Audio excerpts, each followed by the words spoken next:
I regret it so much AP started blackmailing me with our intimate pictures. I had no idea what to do. I cheated on my husband before his family gathering. I regret this so much. Although it is wrong, giving in to desire feels so good. I am the only one to blame for the position I am in right now. Have any of you found yourself in a situation like this? How did you come out of it? I know I have messed up and there's no way I can undo it. I, 40 and have been married to 46 for 12 years. My husband, Dan, works for a marketing agency. I'm a housewife. We have 2 boys who are 10 and 8 years old. I met my husband 15 years ago. I was a waitress at a restaurant/bar that was really trending those days, where he used to visit regularly with his friends. I always found him good looking. He always made a point to sit in my booths. One time, the other waitress tried to serve him, but he refused and requested for me. I waited for him to make a move, but nothing. One day I thought I'm gonna ask him out myself. He beat me to it though. He was my last customer that evening. After my shift was over, I came out to find him waiting for me. He asked me for my number, and a few days later when he texted me asking me out on a date, it was an instant yes. We dated for 3 years before we decided we should get married. Our marriage was everything one could dream of. I worked for a little while after our marriage, but when I conceived my eldest son, I stopped going to work. I've been a housewife since then. My family life was going extremely well. My friends always used to tell me that they are jealous of me. My husband loved me. We had 2 wonderful children. It was really a dream life till I had to go and up everything. My husband at work requires him to travel a lot of time. It wasn't much of a deal since I always had the boys and was never left alone, even when I wanted to. My boys went to boarding school this summer. I didn't want them to go so young, but it was a tradition in my in-laws' family. My husband had gone too. I started feeling lonely after my boys went to boarding school this summer. My husband was out for work mostly as well. All my friends were also busy in their life. It also started to feel really boring. I thought of joining some classes. It was the best way to pass time. I browsed some classes near me and finally decided that I should join art classes. I always had an interest in art in my school days, but never got the time to continue it. I had all the time in the world now. I went to the website of this art class near me. An artist who was in his 30s was conducting these. I quickly filled all the formalities and enrolled myself quickly. In the evening when Dan and I were having dinner, I told him that I was joining an art class. He was excited for me. "You should explore your hobbies, Han," he said happily. I truly had won the lottery for the best husband. He was always so supportive. The day for my first class finally came and I went there. I was quite nervous. At the age of 40, starting something new felt quite intimidating, but Dan was right. I needed to explore this for me, I thought as I looked in the mirror. I wore a white sundress. I didn't want to look too uptight or anything. I finally reached the location. It was a studio. It wasn't either too big nor too small. It was a good place. I was the first one to reach there, so I admired the interior and everything. It had a full-length mirror on one of the walls. Whoever designed the interior of this place had a good choice. "Found something you like?" a voice broke my attention. I turned to look and found a young man standing near the door. He smiled at me and I gave him a small smile back. "I'm John, your teacher," he introduced himself. This young man was going to teach me art. Maybe this wasn't such a good idea after all. I introduced myself to him as well. John smiled at me and told me to take a seat. John started asking me what I liked more, drawing or painting. I told him that I liked both. "It's all right with you, I'll start by explaining the basics to you." I was confused as I was the only person there. "Aren't we going to wait for other people?" I asked him. He told me that I was the only one in this class. "I only take one-on-one classes," he said smoothly. I must have missed that on the website. John started explaining to me the basics. He told me what all objects will cover, etc., etc. There was something about John. I couldn't pinpoint it, but he gave me a different energy. He would give me complete attention since I was the only person in the studio, but it was also the way he looked at me.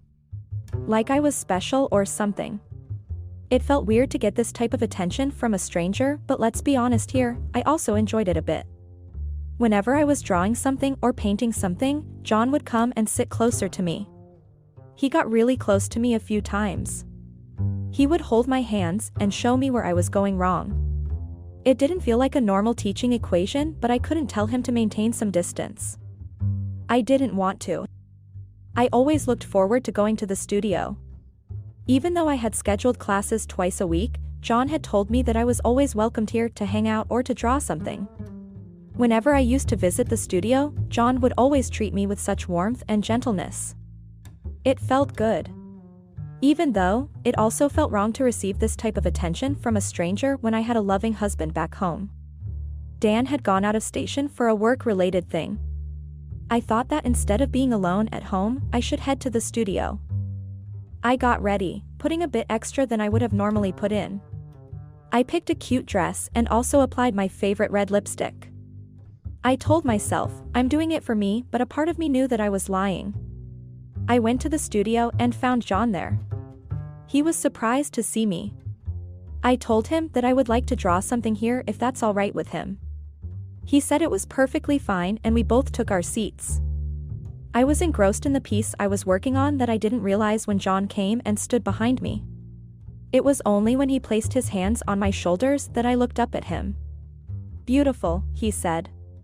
Oh, thank you, it isn't completed yet though, I thanked him. He laughed then.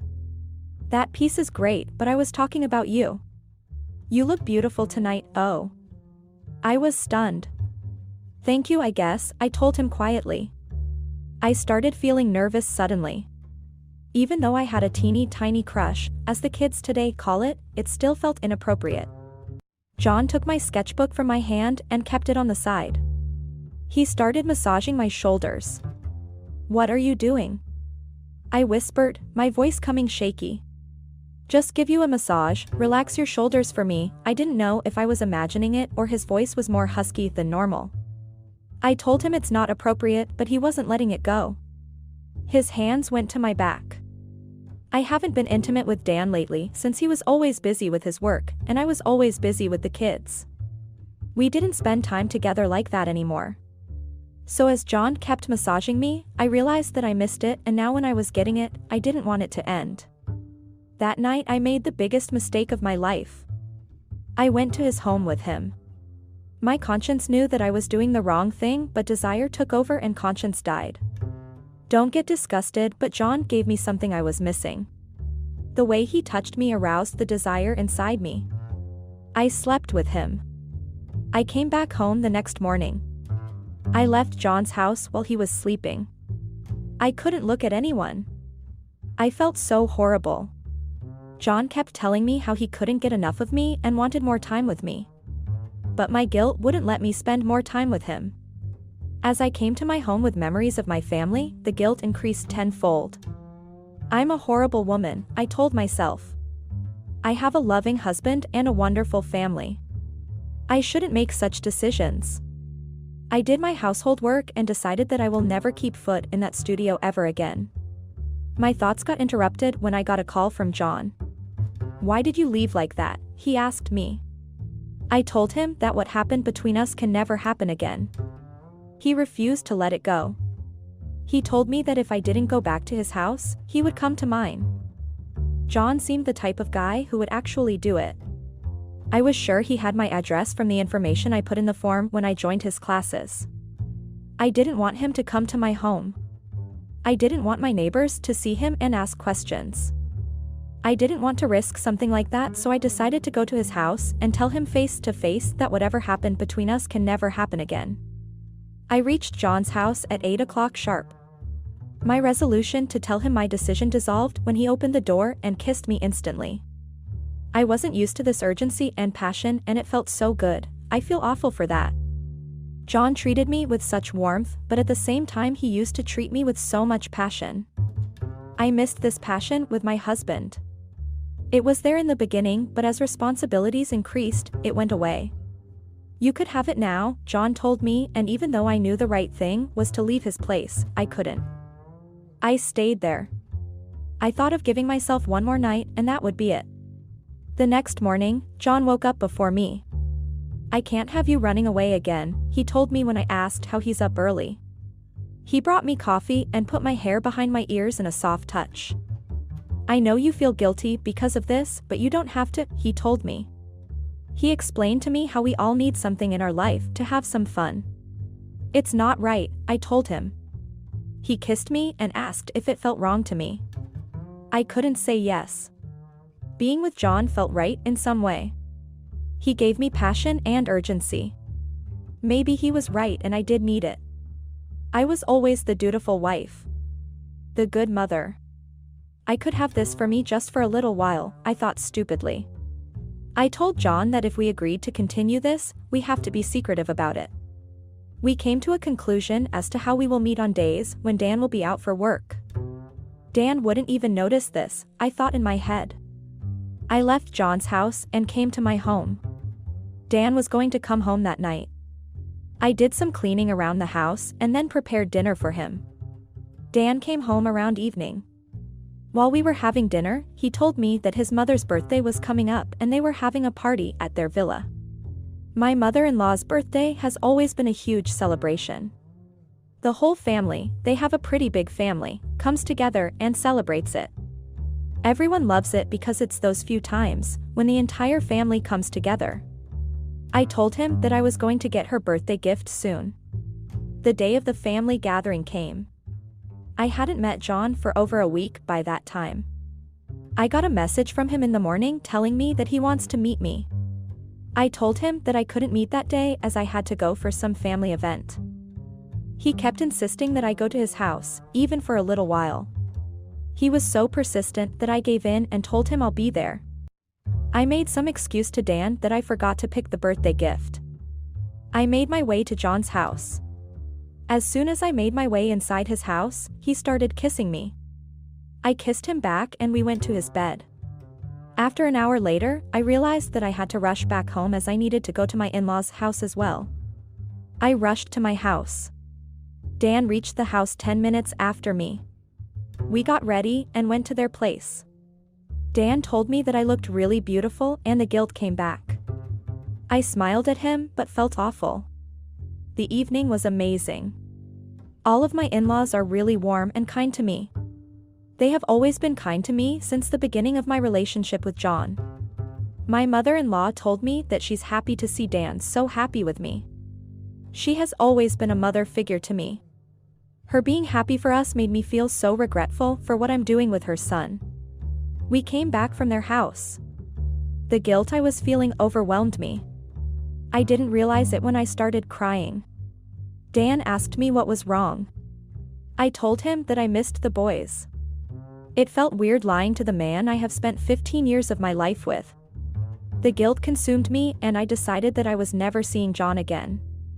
Giving in to the temptation felt good, but I cannot hurt Dan. I stopped texting John and stopped picking his call.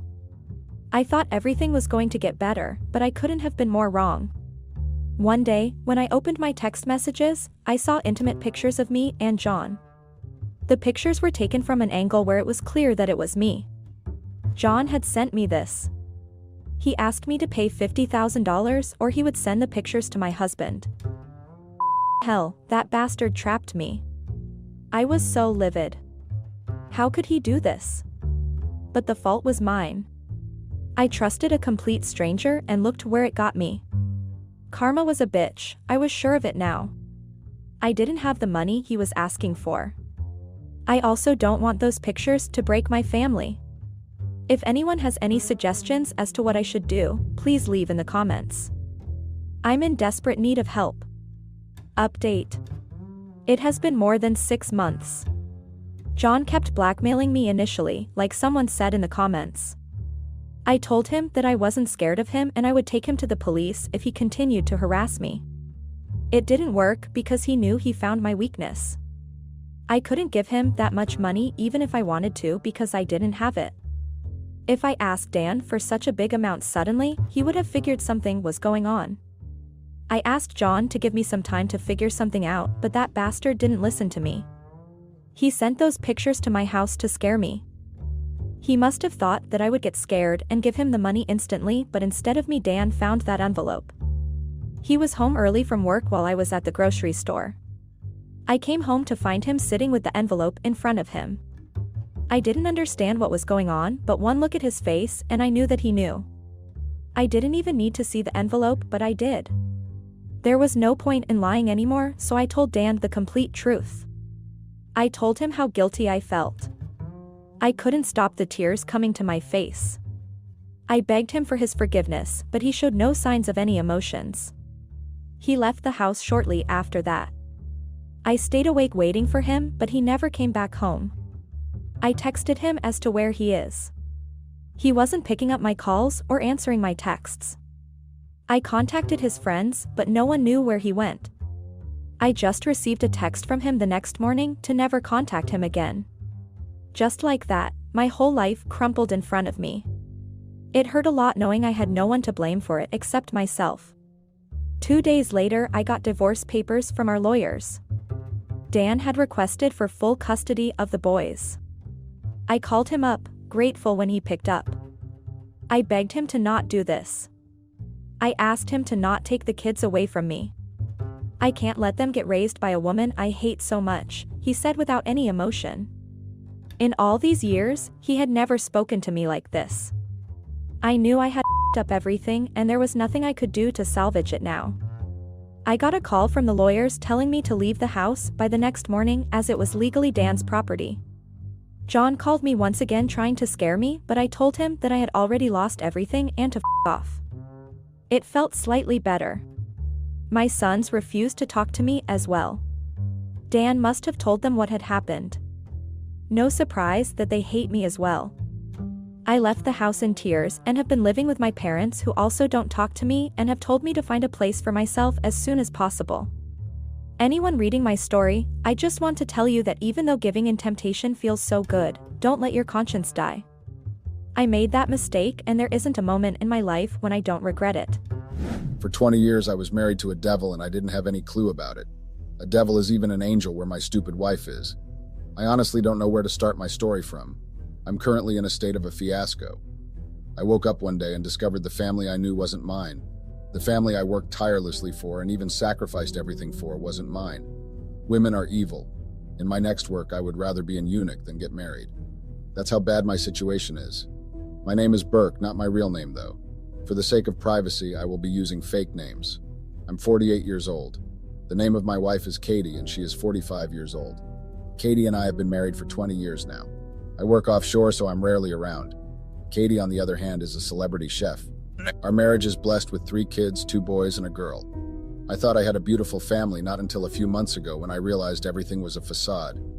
Never in my wildest imagination would I have imagined that Katie would do this to me. I don't deserve this kind of betrayal. I can't believe my wife of 20 years has been cheating on me for the past 20 years. And what stings more is the fact that none out of the 3 kids is mine, and I'm depressed right now. That's the reason I thought it's wise to share my story here so that people can advise and encourage me on what to do. Have you ever been in this kind of situation? How did you handle it? How can I ever get over this? For clarity's sake, I will take my time and explain how everything happened. So Katie and I go way back. I have known Katie almost all my life. She was my best friend, my soulmate, and everything. Well, so I thought.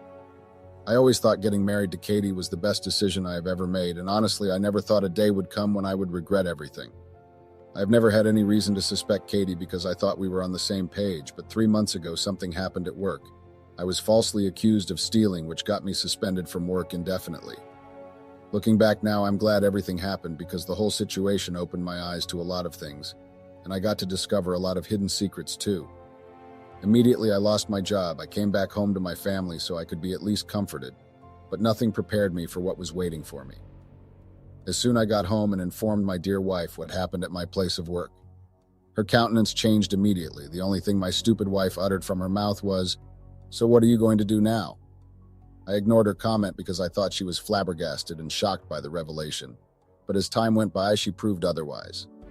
Every day she would wake me up with, Your mates are outside working and you are here just wasting away.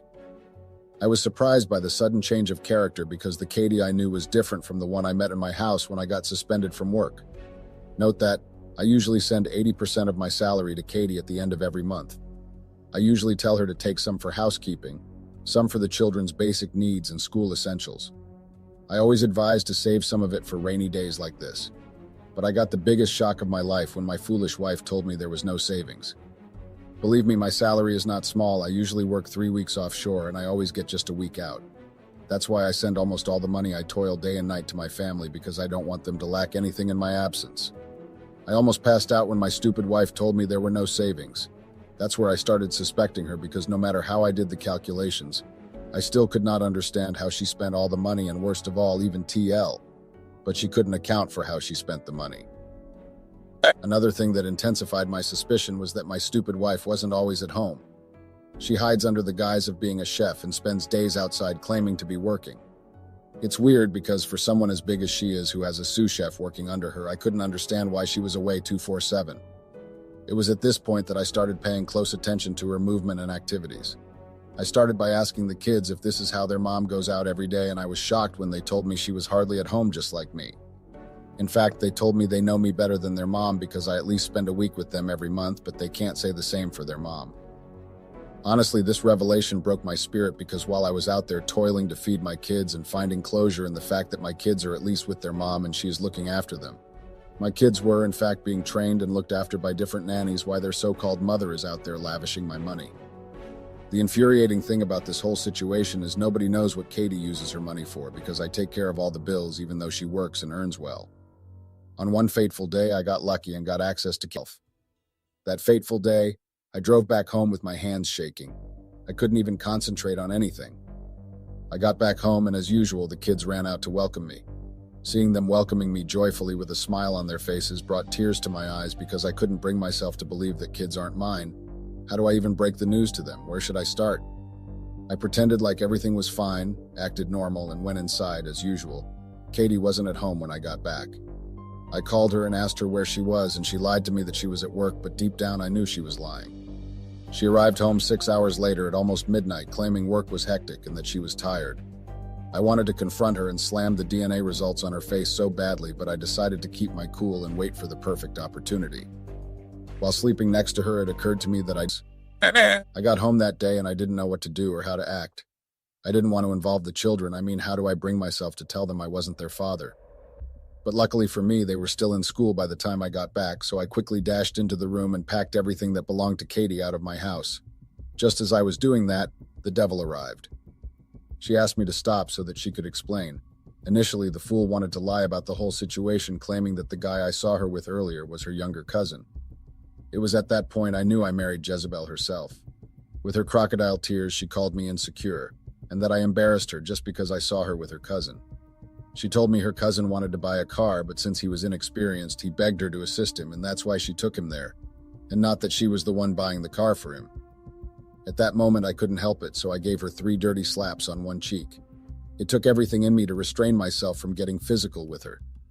I asked her to get out of my house and that she was an unrepentant liar.